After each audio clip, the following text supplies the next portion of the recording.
I still see him sometimes, that Japanese soldier, standing in the coral cave with his hands raised above his head. His rifle lay at his feet where he dropped it, and his eyes, I remember his eyes most of all, held something I couldn't name then and still struggle to name now. It wasn't fear, though fear was certainly there. It was something deeper, something that mirrored what I felt in my own chest as I stood there with my finger on the trigger, 17 years old and 1,000 years old at the same time. In that moment, suspended between mercy and murder, I became someone I would spend the rest of my life trying to understand.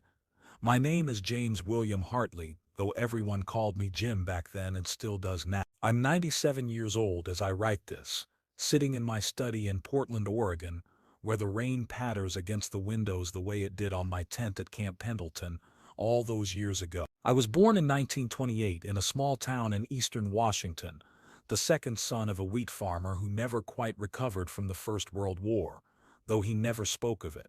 Perhaps that silence was its own kind of story, its own kind of warning that I was too young and too eager to heed. I enlisted in the Marine Corps in January of 1945, lying about my age as so many of us did. I was 16, tall for my age and desperate to prove something to my father, to myself, to a world that seemed to be ending without me. The recruiter in Spokane looked at me with knowing eyes but asked no questions. By March, I was at boot camp in San Diego, learning to kill with efficiency and precision, learning to think of myself not as Jim Hartley from Ritzville, Washington, but as Private Hartley, United States Marine Corps, a small but essential part of a great machine designed for victory. They sent us to the Pacific in late August of 19. The war had just ended with the atomic bombs dropped on Hiroshima and Nagasaki, but nobody told the ocean that, and nobody told the young men packed into the transport ships like sardines. We were part of the occupation force, they said, there to secure the peace and begin the long process of rebuilding. But first, they sent us to a place that would reshape my understanding of what war meant, what it did to the land and to the soul.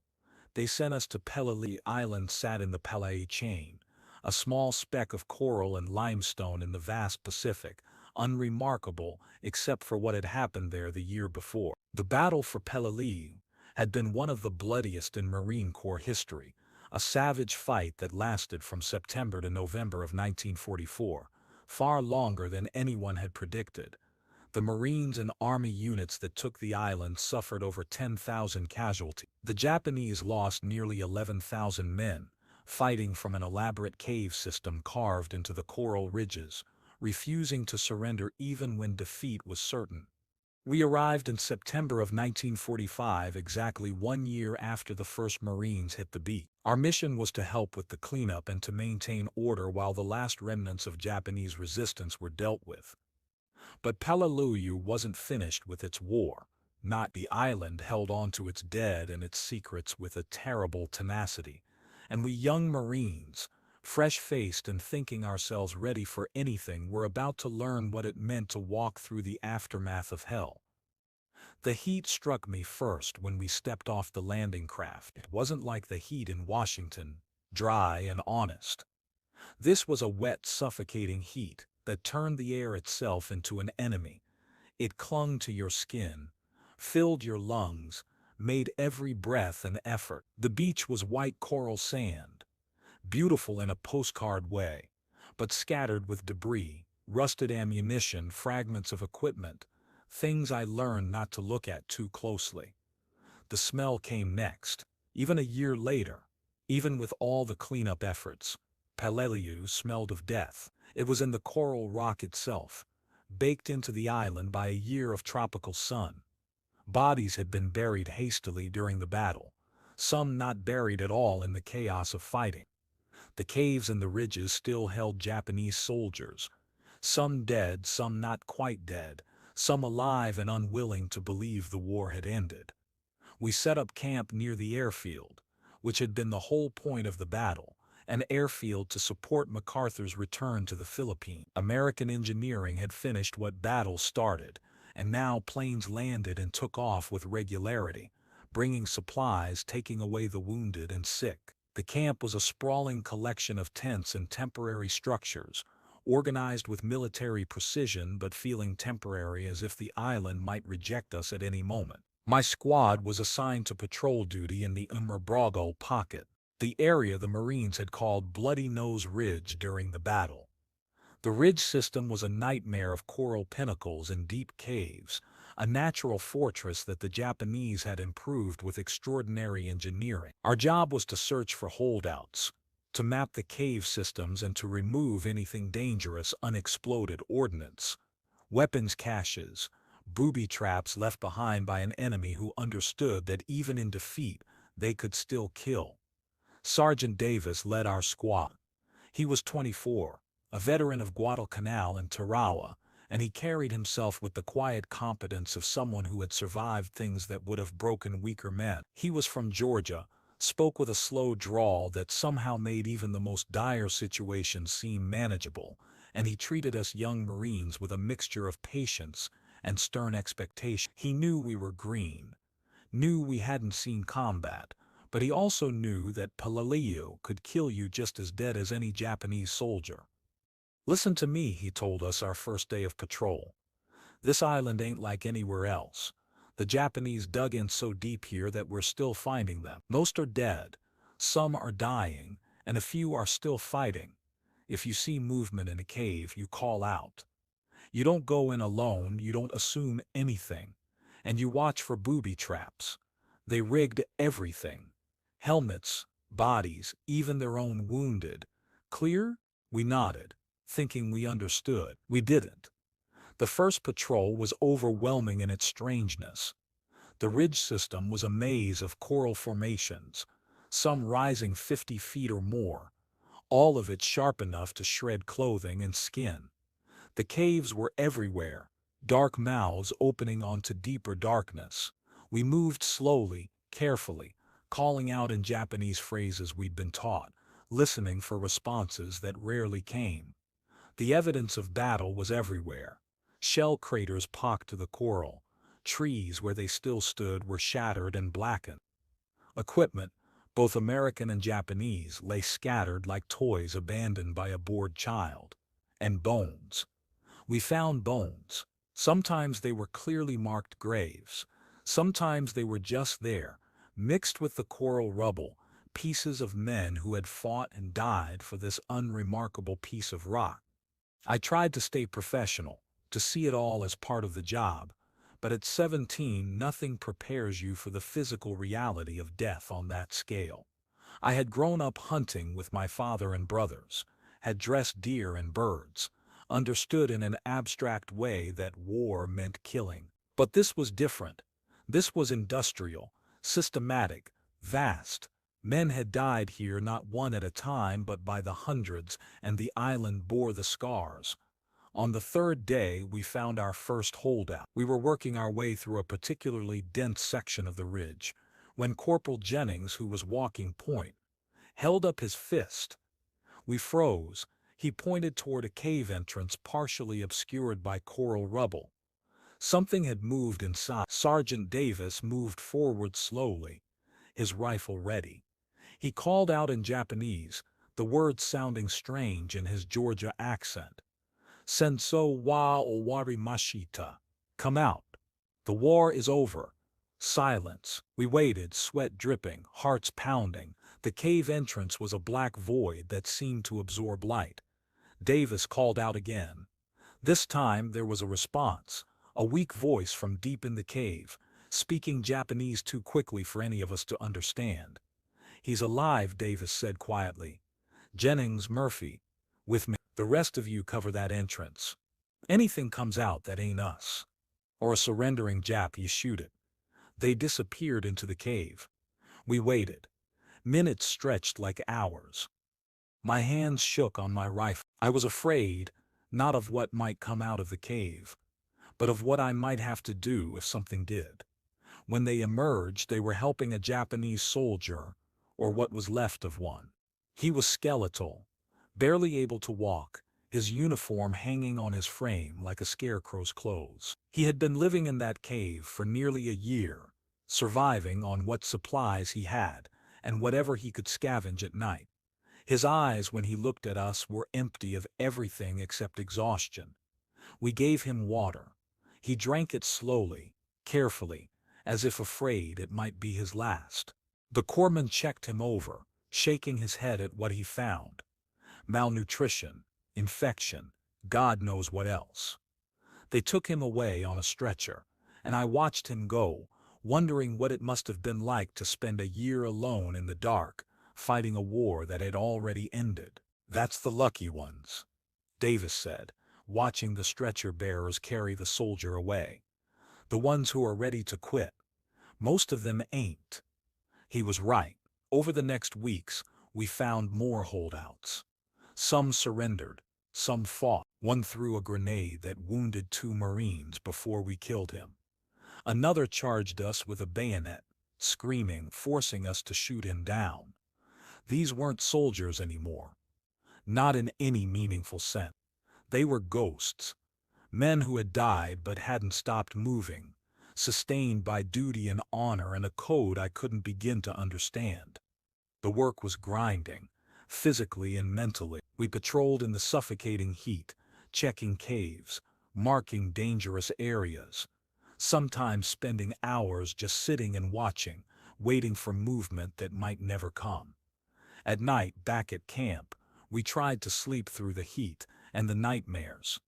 Some of the men drank, some wrote letters home, though what they said in those letters I never knew. Some, like me, just lay there, staring at the tent ceiling, thinking about nothing and everything. I became friends with a Marine named Danny Kowalski from Chicago. He was 18, just a year older than me, with a quick smile and an endless supply of jokes, most of them terrible. He had a girl back home named Mary, and he talked about her constantly, what they would do when he got back, where they would live, how many kids they would have. He carried her picture in his helmet, wrapped in plastic to protect it from the humidity. "When we get out of here," he told me one night, "I'm never going anywhere hot again. I'm moving to Alaska, going to build an igloo and live in it year-round." I laughed. "Your girl Mary going to be okay with that?" "Mary's from Chicago. She understands cold. Besides, after this place, cold sounds like heaven." We talked about home, about what we missed, about what we would do when we got back. These conversations were a lifeline, a reminder that there was a world beyond Peleliu, beyond patrols and caves, and the constant weight of vigilance. We were too young to be there. Really, too young to be dealing with what we saw every day. But we did it because that's what we'd signed up for, and because the men around us did it without complaint. The moment that changed everything came in late October. We were on what was supposed to be a routine patrol, checking a section of caves we'd been through before. The typhoon season had started, and heavy rains had caused some cave-ins, revealing new entrances, new passages that needed to be explored. We were working in pairs that day. Danny and I took a cave that looked relatively straightforward, a single entrance leading to what we thought was a small chamber. We had flashlights, grenades, and each other. We called out in Japanese, waited, heard nothing. We moved in carefully, the coral walls pressing close on either side. The chamber was larger than we'd expected, and it had been used as a command post during the battle. There were maps on the walls, written in Japanese, showing the defensive positions. There were personal items, photographs, letters, a small Buddha statue on a makeshift altar, and there were weapons, still organized neatly along one wall waiting for soldiers who would never return to use them. "Jesus," Danny whispered. "Look at all this."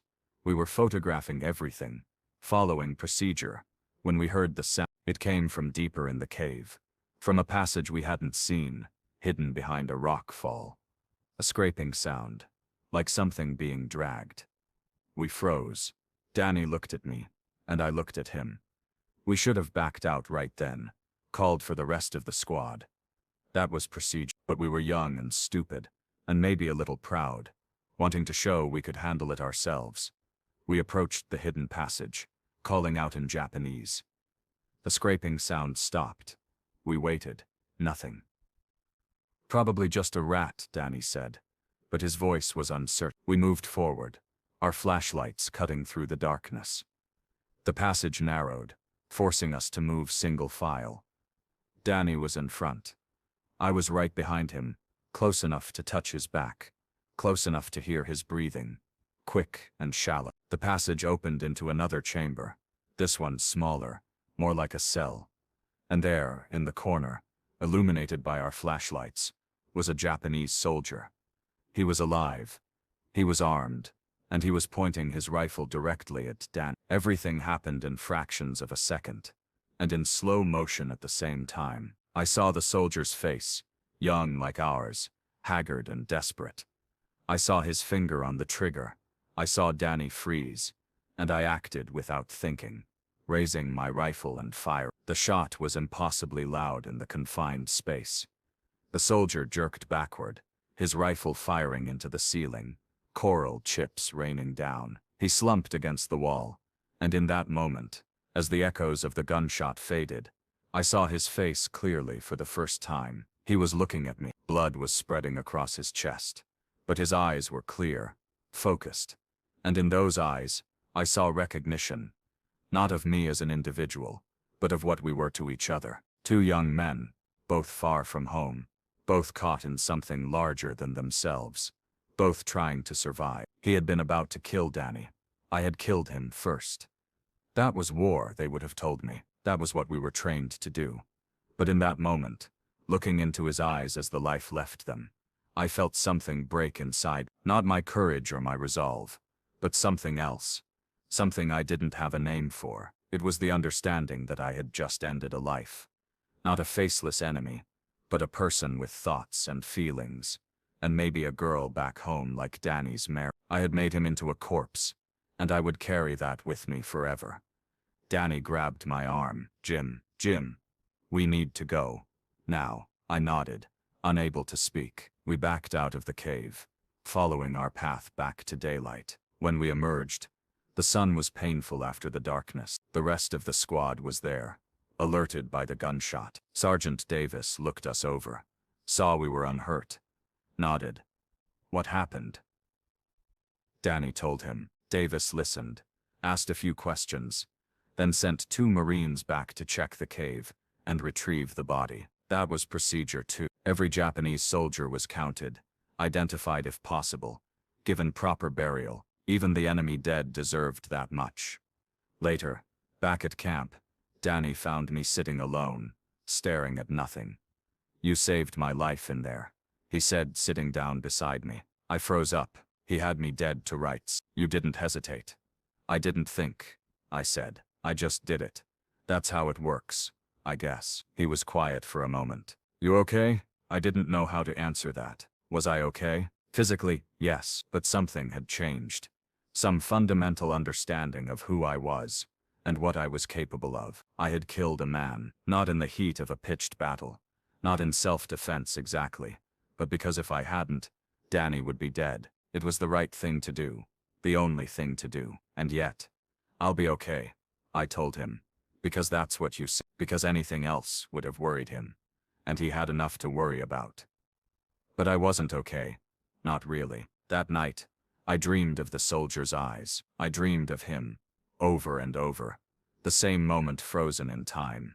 Me pulling the trigger, him falling. I woke up sweating, gasping, and the tent walls pressed in like a cave. The patrols continued. We found more holdouts, more weapons caches, more evidence of the battle that had raged here. Each cave held its own horrors, its own stories. We became efficient at our job, systematic, professional. But something had changed for me. I couldn't stop thinking about the soldier I'd killed. Couldn't stop wondering about him. What was his name? Where was he from? Did someone back in Japan still wait for him, not knowing he was dead in a cave on a forgotten island? Sergeant Davis noticed.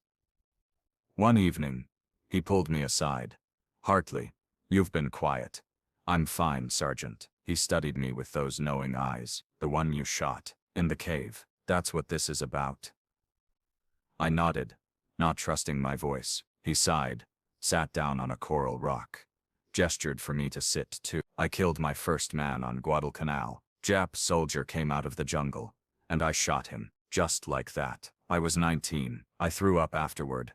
Couldn't eat for 2 days, kept thinking about him. Just like you're doing now.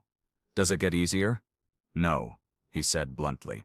It don't get easier, you just get more used to carrying it. That soldier you shot. You did what you had to do. Your buddy would be dead if you hadn't. That's war. That's the terrible math of it. But it's okay to feel bad about it. It's okay to think about him. Hell, it's probably healthy. The men who worry me are the ones who don't feel nothing. I keep seeing his eyes. I admitted, right before he died. He looked at me and it was like he was trying to tell me something. Davis nodded slowly. Maybe he was saying the same thing you'd want to say if positions were reversed. I'm sorry. I didn't want this. I'm just a kid too. We're all just kids out here. Hartley. Playing at war. Doing terrible things to each other because old men in suits told us the best we can do is try to stay human through it. Try to remember that they're human too. Even when we're killing them. You hold on to that. You hear me? Don't let this place make you into something you're not. His words helped. Some. The dreams continued. But I learned to function with them. I wrote letters home. Though I didn't tell my parents about the soldier. I didn't tell them about the caves. Or the heat. Or the constant fear. I wrote about the beautiful sunsets. About the flying fish we saw from the beach. About Danny's terrible joke. I wrote the letters they needed to receive. The ones that would let them sleep at night. November brought more typhoons. The rains turned the camp into a muddy swamp. Made the coral paths treacherous. Patrols became even more dangerous. As water flooded cave systems. Causing unexpected collapses. We lost a Marine named Peterson when a cave ceiling gave way. We got him out. But he was dead before the corpsman could do anything. Another name added to Pelalu's terrible tally. Another family back home. Getting a telegram they would never recover from. The Japanese holdouts became fewer. We found the last significant group in mid-November. 5 soldiers living in a complex cave system. Surviving on almost nothing. They surrendered when we pumped tear gas into the caves, coming out coughing and crying, but alive. They were taken away and part of me hoped they would make it home eventually. Would find some kind of peace after what they'd endured. Then came the day that I started this memoir with. The day that has haunted me more than even the soldier I killed. December. We were on what was supposed to be our final patrol of the unbreakable, a comprehensive sweep to mark it clear. Danny and I were working together again, as we usually did. We had become a good team, understanding each other without needing words. We found the cave in mid-afternoon. It was well hidden, the entrance partially covered by vines that had begun to reclaim the ridge. We called out, waited, heard nothing. We went in together, moving carefully through a passage that twisted and turned, following a path that seemed deliberately designed to confuse. The chamber we found was different from the others. It was larger, more finished, with proper supports and a level floor. Someone had spent time here making it habitable, and at the back of the chamber, standing in a shaft of light that came through a crack in the ceiling, was a Japanese soldier. He was young, maybe my age, maybe younger. His uniform was tattered but clean, carefully maintained. His rifle was at his feet, and his hands were raised above his head in surrender. But it was his eyes that struck me. Eyes that were clear and aware, and filled with something I recognized: resignation, sadness, relief. He had been alone for so long, and now it was over. Senso wa owaru mashita, Danny said softly. The war is over. The soldier nodded. He spoke, in English, his accent heavy but understandable. I know. I hear planes. I hear voices. I know. Why didn't you surrender before? I asked. He was quiet for a moment, choosing his words. Shame, honor, fear, many reasons. But mostly, I am tired. So tired. We stood there in that strange tableau. 2 American Marines and 1 Japanese soldier. All of us too young. All of us tired. In that moment, I felt a connection. An understanding that transcended nationality or ideology. We were all victims of the same machine. The same vast engine of war that had ground up so many lives. What's your name? Danny asked. Takeshi Yamamoto. Private, Imperial Japanese Army. I'm Danny. This is Jim. We're going to take you out of here, okay? Get you food, water, medical attention. Takeshi nodded. He lowered his hands slowly, carefully, showing he meant no threat. He stepped forward, into the light, and I saw his face clearly. He was younger than me, 16 at most, a child soldier, like we all were. We led him out of the cave. The sunlight made him squint after so long in darkness. The rest of our squad was waiting, and they took custody of Takeshi, treating him gently, offering water. He drank it gratefully, his hands shaking. Sergeant Davis came over to us. Last one, I think. Commands declaring the ridge clear after this. We're done here, boys. Done. The word felt strange. We were done with Peleliu. But Peleliu would never be done with us. We would carry it. Carry its heat, and its caves and its dead, for the rest of our lives. That night, our last on the island, Danny and I sat on the beach, watching the sun set over the Pacific. The water was beautiful, golden and peaceful, giving no hint of the war that had raged across it. You think we'll ever forget this place? Danny asked. No, I said honestly. I don't think we will. Good, he said, surprising me. We shouldn't. All those men who died here, ours, theirs. They deserve to be remembered, even if it hurts to remember. We sat in silence, listening to the way. I thought about the soldier I'd killed, about Takeshi Yamamoto, about all the nameless dead buried in the coral. Danny was right. They deserved to be remembered, not as enemies or heroes, but as what they were. Men who had fought and suffered, and died for reasons that seemed increasingly meaningless now that it was over. We left Peleliu the next day. As the transport ship pulled away from the island, I stood at the rail, watching it recede into the distance. It looked peaceful from the sea, beautiful even, its horrors hidden beneath green vegetation and blue water. But I knew what lay beneath that peaceful surface. I knew, and I would never forget. They sent us to Japan for occupation duty. The country was devastated, its cities ruins, its people stunned and defeated. We were supposed to be conquerors, but mostly we felt like survivors, trying to make sense of what we'd been through. The Japanese people we met were polite, distant, trying to rebuild their lives from the rubble.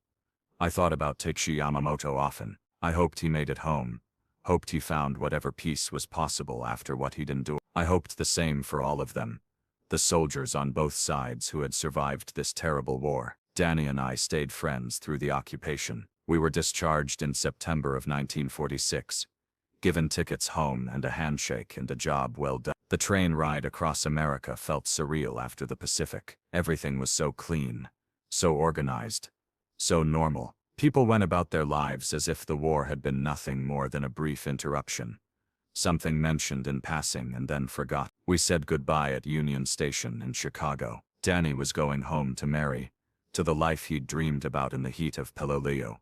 You take care of yourself, Jim, he said, gripping my hand hard. You ever need anything, you call me, okay?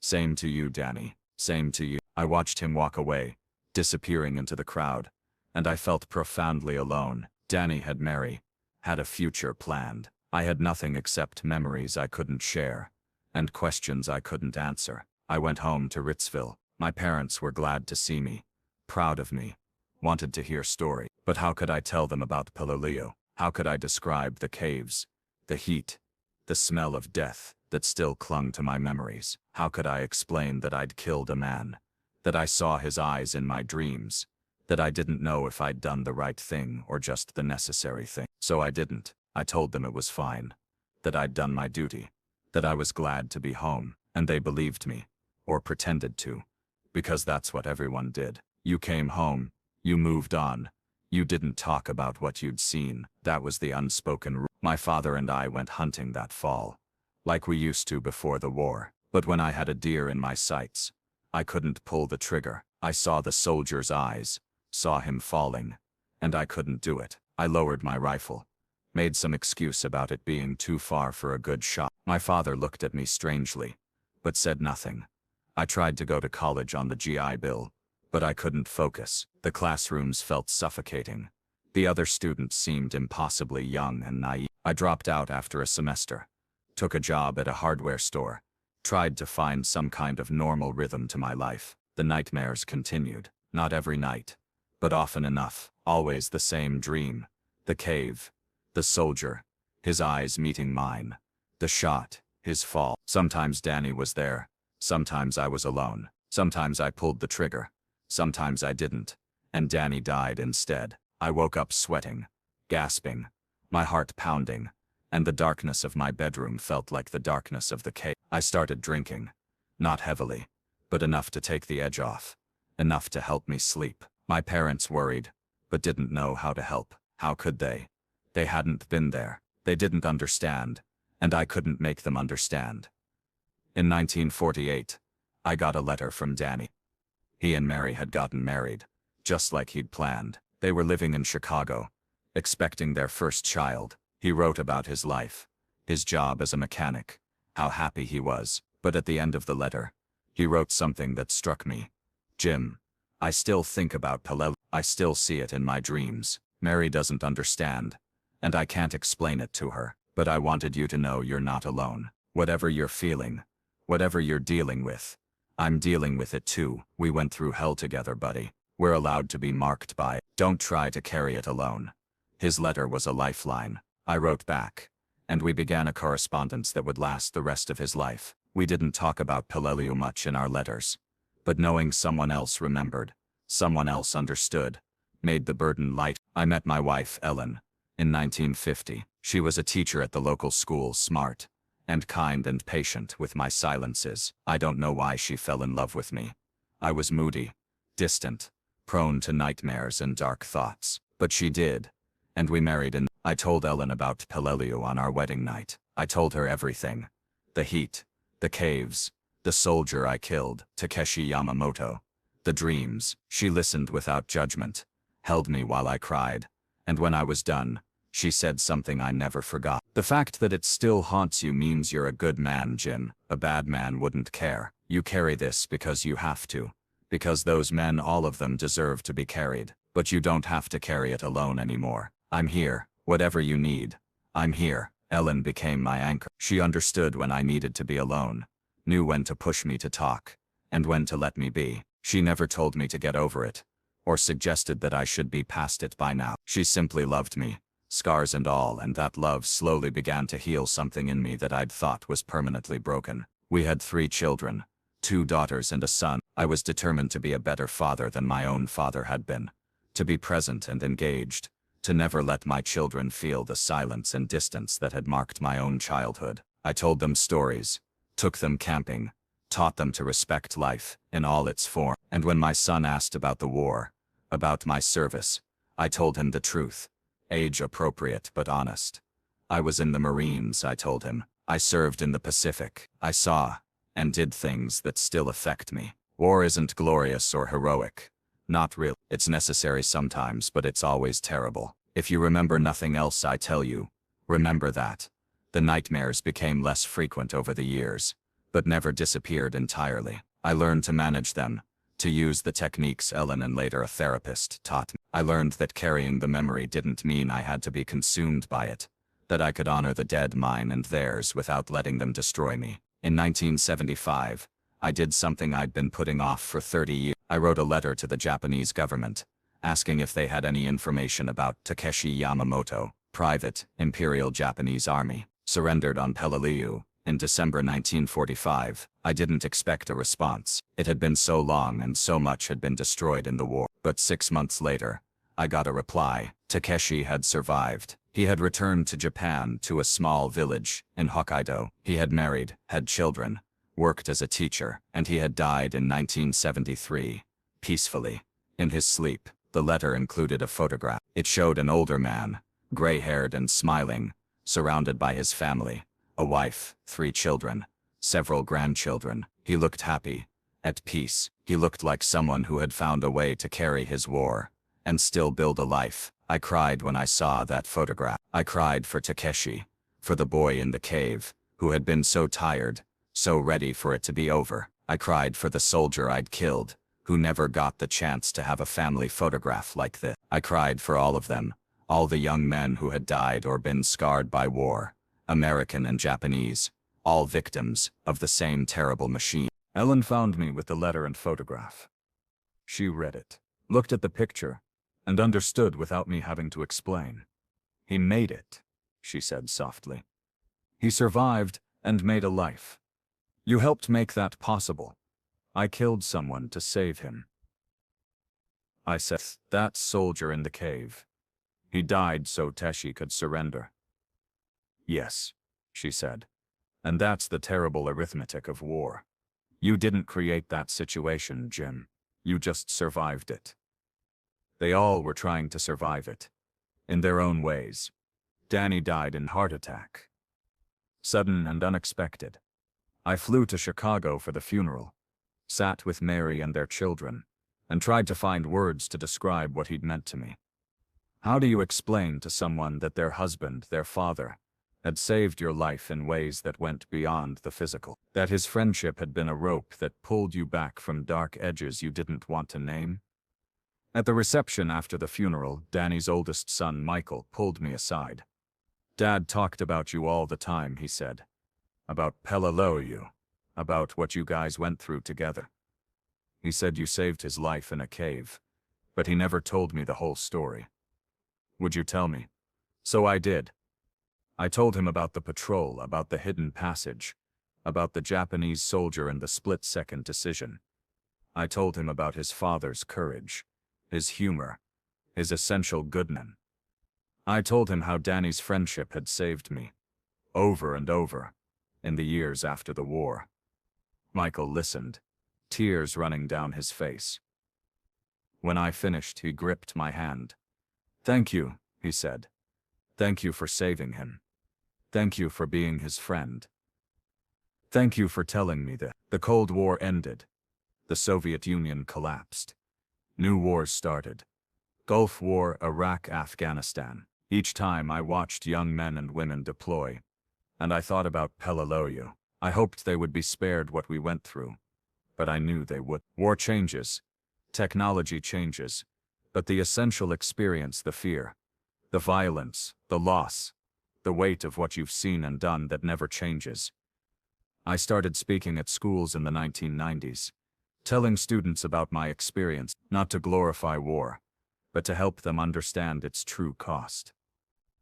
I showed them the photograph of Taki Yamamoto, with his family. I told them about the soldier I killed, about the weight of that moment that I carry still. I wanted them to understand that every person in war is someone's son or daughter, someone's friend, someone who matters. War creates impossible situations. I told them, situations where there are no good choices, only necessary ones. The soldier I killed, he was trying to kill my friend. I stopped him. That was the right thing to do in that moment. But it doesn't mean it was easy. And it doesn't mean I don't think about him. Both things can be true at once. The students asked good questions. They wanted to know if I hated the Japanese, if I had nightmares, if I would do it again. I answered honestly. No, I didn't hate them. I never had.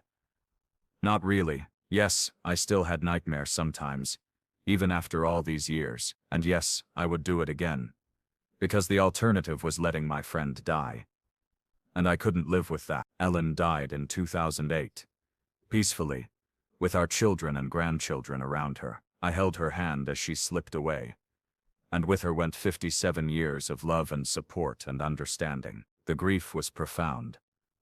But so was the gratitude. She had given me a life beyond Peleliu, had shown me that carrying the weight didn't mean being crushed by it. After her death, I spent a lot of time going through our belongings, sorting memories. I found letters I'd written to her during our marriage.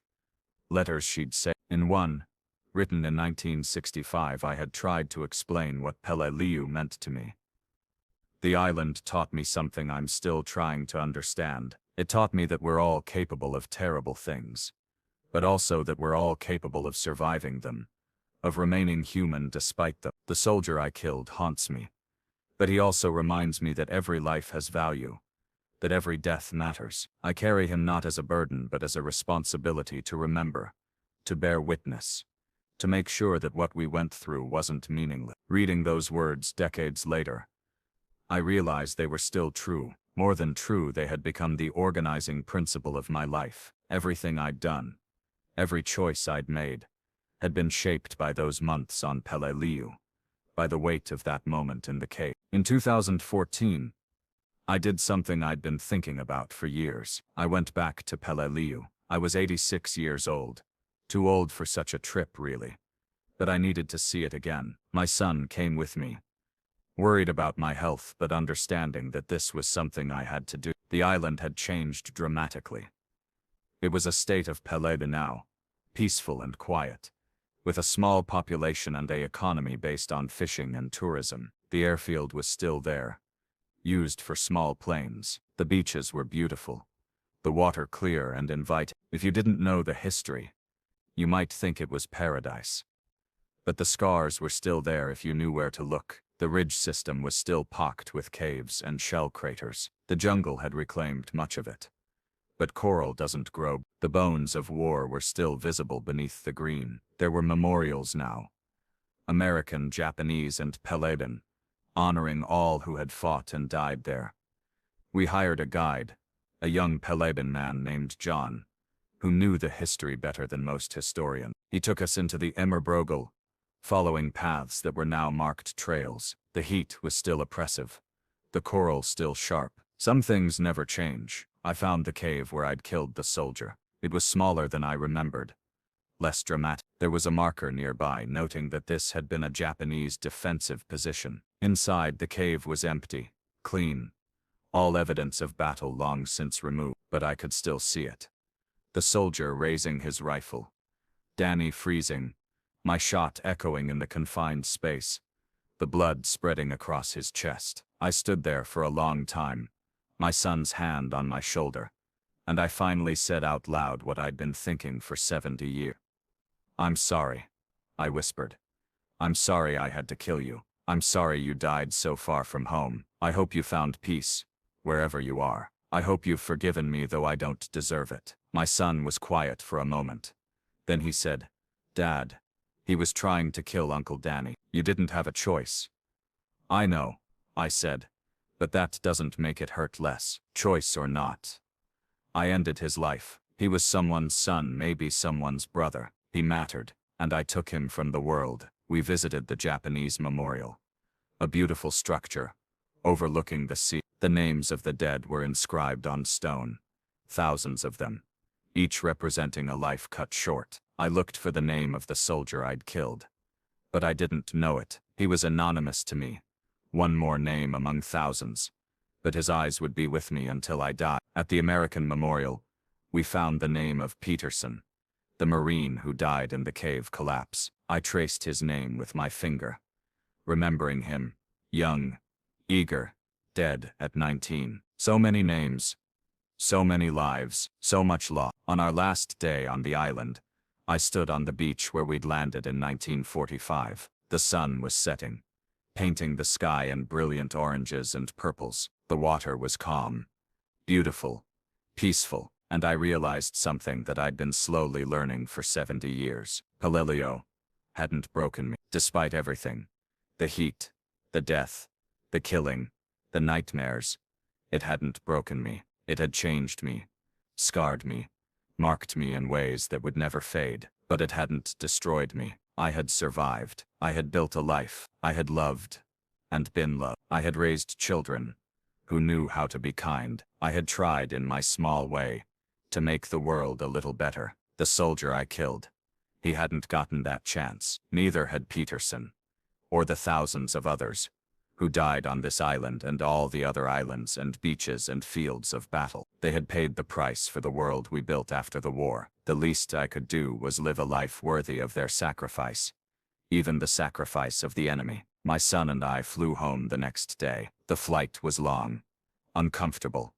but I didn't mind. I was thinking about Tachi Yamamoto, about his photograph surrounded by his family. He had survived too. We had both carried the weight, both found ways to live with what we'd done and seen. That was the best any of us could do. Now at 97, I know my time is short. My body is failing in the ways bodies do at this age, but my mind is still clear, and my memories are sharp, too sharp sometimes. I still see the soldier's eyes, still dream about the cave, but I've made my peace with it, as much as anyone can. I've told my story to my children, and grandchildren. I've tried to help them understand, not just what happened, but what it meant, what it taught me. War is sometimes necessary, but it's always terrible. It creates impossible situations where good people have to do terrible things. The measure of a person isn't whether they're marked by it. We all are. But what they do with those marks. I carry the soldier I killed with me. Still, I carry Takeshi Yamamoto, the boy in the cave who was so tired. I carry Danny and Peterson and Sergeant Davis and all the others. They're part of me now, woven into who I am, and when I die, whenever that may be, I'll carry them still, into whatever comes next.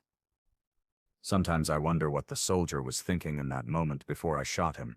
Was he afraid? Resigned? Did he think of home, of family, of all the things he would never do?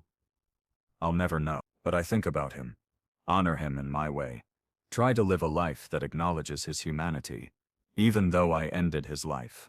That's what Pelileo taught me.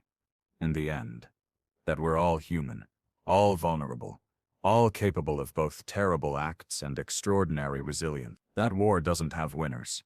Not really. Just survivors trying to make sense of what they've been through. That carrying the weight is the price of survival, and that price is worth paying if you use it to become someone better, someone kinder, someone who understands the true cost of violence. Ellen used to say I was the strongest person she knew, but she was wrong. I'm not strong. I'm just stubborn.